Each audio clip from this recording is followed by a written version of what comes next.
Welcome to this article or podcast, if you're watching on YouTube, or article if you're watching on my website. And I am sharing here 8 tips on the best places to sell art online. And they are not the places you are expecting, like you would see on a platform, because you don't actually need to import and upload artworks to an art platform. You do need to start understanding how the sales process works first before you can grow an audience and bring people to your website. So most of the time, the art platforms you are uploading your artworks to won't be doing that work, and that's why it's usually not really helpful. Okay, so selling, my point number 8, and then I will share with you my conclusion for this blog podcast is that selling your art in a newsletter is a must if you build an online audience. So the newsletter is the 8th place, or it's one of the places that you have to think about when you are selling your artworks online. There are several reasons why you need a mailing list and a newsletter. The first reason is that you do not own the connections you are creating on social media. These connections actually belong to the social media platform. If Instagram, Facebook, and LinkedIn decide to become a paying platform, by the way, Instagram has just launched a paid subscription option, then you could lose the connections you have worked hard for. If these same platforms close down today or one day, then again, you could lose these connections.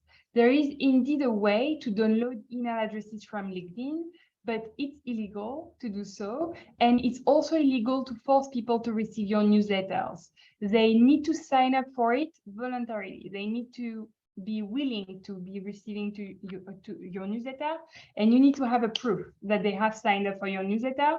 So you can't actually get email addresses from people.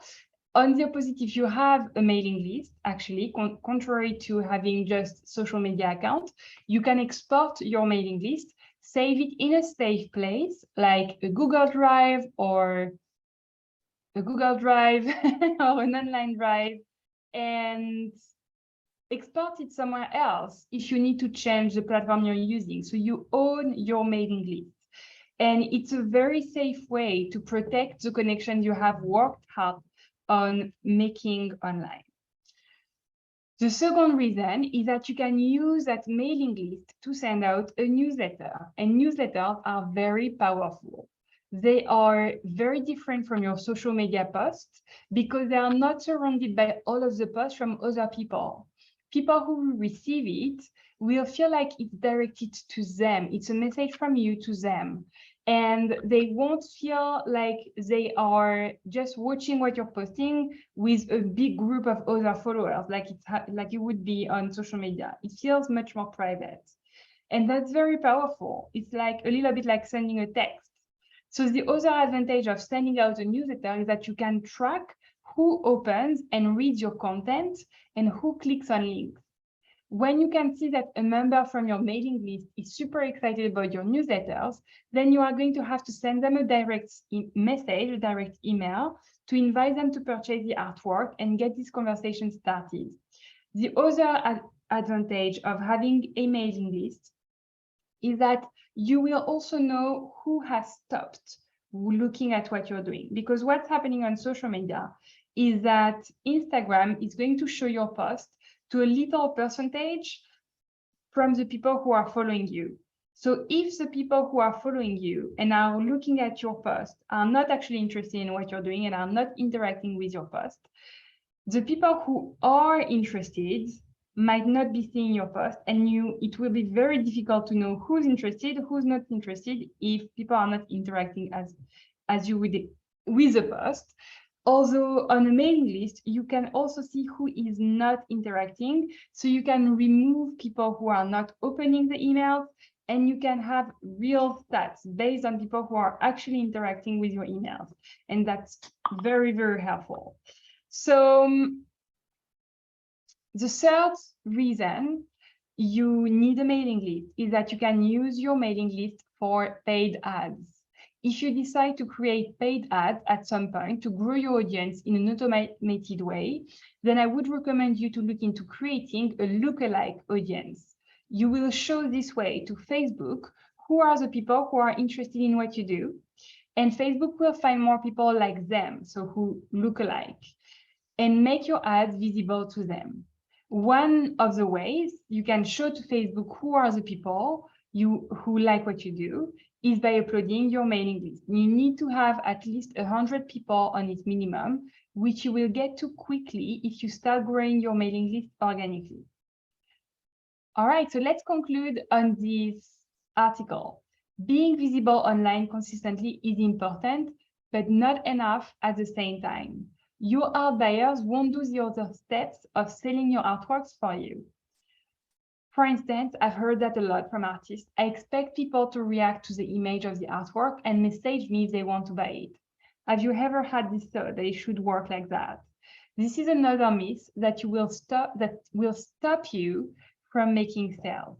It's not just because you are present that people will buy. You need to take action in order to be a bit more than present. You need to have conversations with the people you are trying to sell to.